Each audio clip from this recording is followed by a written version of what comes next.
Hey friends, welcome back. I am Katrina. If you're new here, I am going to clean out my pantry and my fridge. aka I'm just going to look around, see what partial items I have in my home that needs to get used up.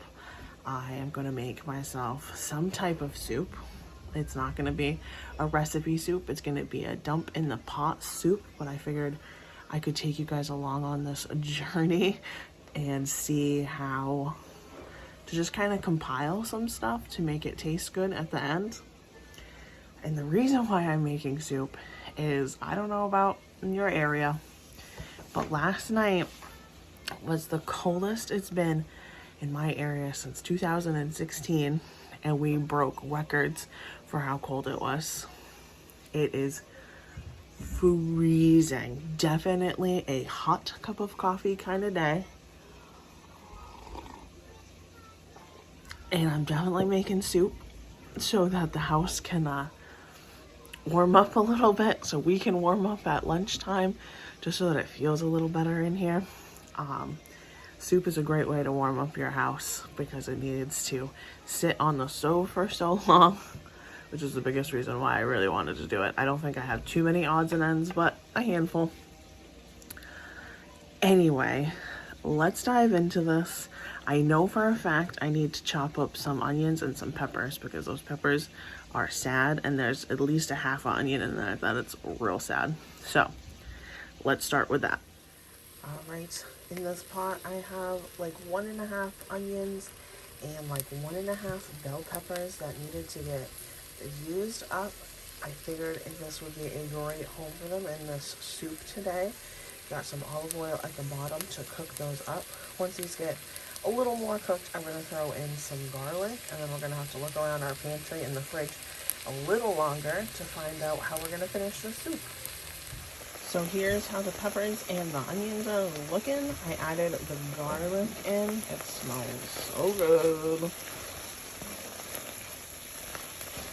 So that's just gonna cook for a little bit longer. While I was letting this cook, I found in my fridge and pantry this like 2/3 of a jar of pasta sauce, a quart of stock that we need to use up. I'm probably going to need more stock, so I got a bouillon cube out, some pinto beans, and I found in the pantry this half a box of ziti. I am going to also add a like half a bag of fresh spinach that needs to get eaten up into this soup, but I'm going to wait until it kind of lets the flavors mingle for a little bit longer. Maybe when I add the ziti more towards the end, but at this point I'm going to throw in the stock and the tomato sauce and those beans, and then we'll season it up. And don't forget, when you're making soup, especially soup, and you're using some sauce, rinse this out and get all that flavor. Look at how red that water is. You want to get all of that out. And you can do this when you're making sauce too, like tomato sauce. Just don't add as much water and just shake it up really good. But you always want to get a nice clean jar to get all that flavor out. All right, this is how she's looking. Again, we're going to add our pasta right into this and cook it in the broth. So it won't be this thin, and we're also going to add some spinach for sure. But this is what we have. So I'm going to go with like an Italian-ish kind of feel since we added all that tomato sauce. So I'm going to add a little salt, a little pepper, oregano, this 21 Salute seasoning. It kind of has like a bunch of everything in it. And since I put real onions and real garlic in there, I might not add onion and garlic powder, but I will let you know if I think it needs it, and I'll add some of that. And there's no way Nick won't put crushed red pepper in his bowl, but I don't like to do that just in case if I can convince Amelia to eat some of it. And now that it's all seasoned and mixed up, I turned it down to pretty low on my stove. Don't judge my stove. It's been a rough couple weeks here. Down to 2. It's 10:07. This is going to hang out for at least an hour before I even add the pasta or the spinach, just to let those flavors get all nice and mingled. And I realized I didn't show you, but I also added some parsley to this, so don't forget your parsley. All right, this is how she's looking. Again, we're going to add our pasta right into this and cook it in the broth, so it won't be this thin. And we're also going to add some spinach for sure. But this is what we have. So I'm going to go with like an Italian-ish kind of deal since we added all that tomato sauce. So I'm going to add a little salt, a little pepper, oregano, this 21 Salute seasoning. It kind of has like a bunch of everything in it. And since I put real onions and real garlic in there, I might not add onion and garlic powder, but I will let you know if I think it needs it, and I'll add some of that. And there's no way Nick won't put crushed red pepper in his bowl, but I don't like to do that just in case if I can convince Amelia to eat some of it. And now that it's all seasoned and mixed up, I turned it down to pretty low on my stove. Don't judge my stove. It's been a rough couple of weeks here. Down to 2. It's 10:07. This is going to hang out for at least an hour before I even add the pasta or the spinach, just to let those flavors get all nice and mingled. And I realized I didn't show you, but I also added some parsley to this, so don't forget your parsley. All right, so I just came out to check on everything out here. It's looking real tasty. Everything's all nice and cooked and smelling super good.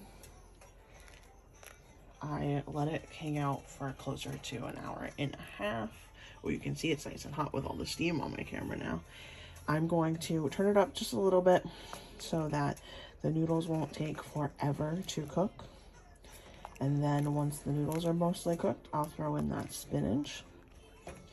But this is smelling real good. All right, and here she is, our dump and go soup.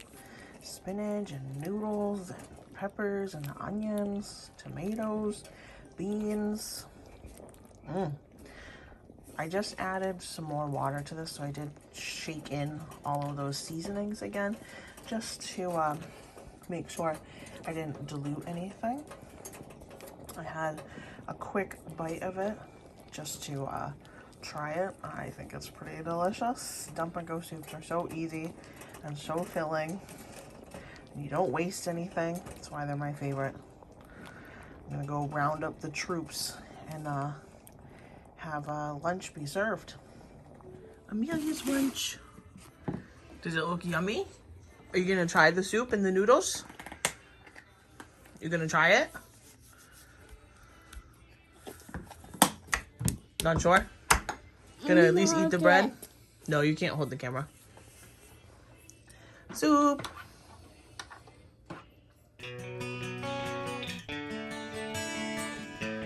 And I realized I didn't take you along like I said I was going to on how I make the decision on what's gonna go into this dump it all in a pot soup.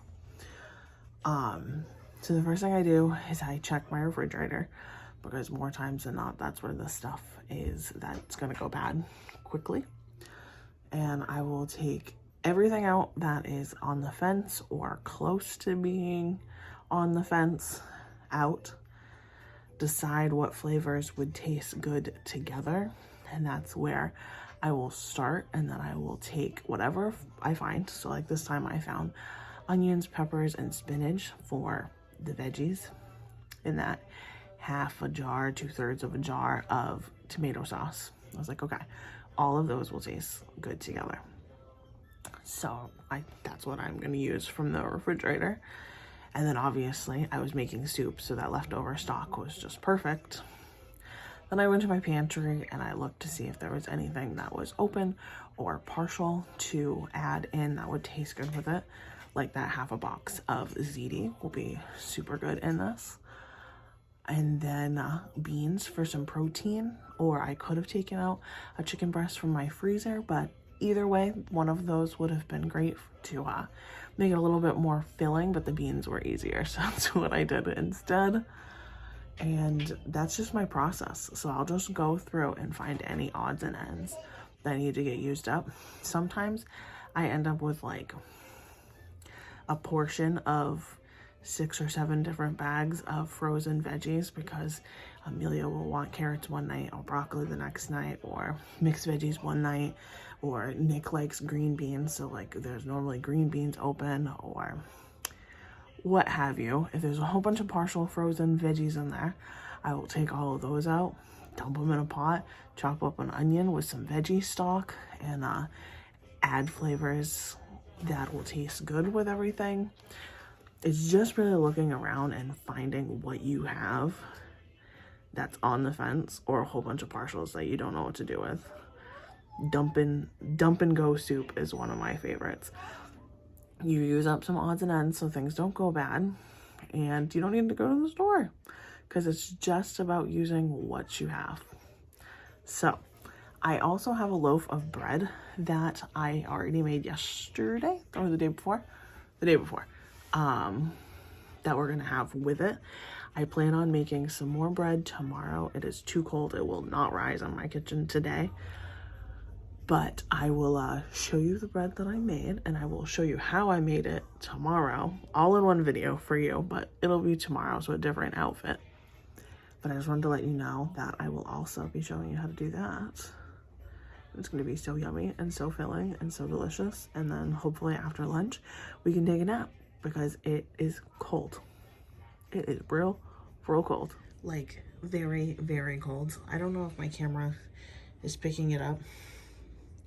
That's not the accurate time. I don't know how to change it on this thermometer, but it is just warmed up to 60 degrees in my house, and it is now 11:40. It was so cold when we first woke up, and it's 2. When we woke up, it was like -10. Last night, it was like -17, 18, with the wind chill of like -60 at some points. It was so cold last night. So here is what we're working with. 60 degrees, and it's 2 degrees outside. Very, very, very cold. Said loaf of bread that I was talking about. I love homemade bread, especially in something like, or with something like soup. So I'm just gonna toast up a handful of pieces to go with our lunch. All right, guys, it is the next day. It is finally not Arctic blast out. If you're from New England, or if you know anyone from New England, you'll know what I'm talking about. But yesterday was literally -10, and today is now 40. So gotta love it, the crazy weather that we get. But anyway, it's time to make some bread, as I promised I would show you. So let's go dive into that. All right, it is time to get our bread going. I realized that I had shared this recipe with you in previous videos, but I'll do it really quick right now in case there are any new people. I am a bread machine person. Mine is just the Cook's Essential, nothing too fancy, but it does the job. This is the manual that came with it. I use this recipe. If you want to screenshot that or pause it and write it down, I'm sure it would work in all bread machines. I just like having the bread machine do the majority of the work, babysit my bread so that I don't mess it up. So I'm gonna just dump all those ingredients that you just saw right into my bread machine, and then I will put it in a loaf pan, let it rise for 40 minutes, and then it will cook in the oven at 400 for 20 minutes. Hopefully you can see this. It's a little hard to see, but it's all mixing up in there now. And I forgot to mention, when I make this recipe, if I'm making it like to go with a dinner or giving it as a gift, I make it a little bit nicer and I throw in some seasonings. So I'll throw in like a teaspoon of each of these, of onion, garlic, oregano, parsley, just to make it a little bit more flavorful to go with it. But this is going to be for sandwiches. So we're just going to let it do its thing for an hour and 20 minutes. And here is my bread, all nice and it rose for 40 minutes. Try to be gentle with it. I'm waiting for my oven to preheat. I totally forgot to turn it on. So just had to stand still for a couple minutes, but this will go in for like 20 minutes. I'll pop it out and let it cool. It's gonna be good. Fresh bread always tastes so delicious. And here she is, our beautiful loaf of bread. Minus that little hole that I just poked into it. But this is gonna be so good for sandwiches. Ugh, the baby hairs have already started. They have already started, and I haven't even given birth yet. Oh boy. Yeah, I should get some gel and just rock it. Have them all sticking up. Anyway, thanks so much for hanging out with me today, and the day before, and then the day before that, I think, too, because I've made soup, then I made bread, and now I'm saying goodbye. So this is 3 days. Man, 3 days of Katrina, you lucky ducks. Anyway, I'll see you guys in the next video. Thanks for hanging out. Bye.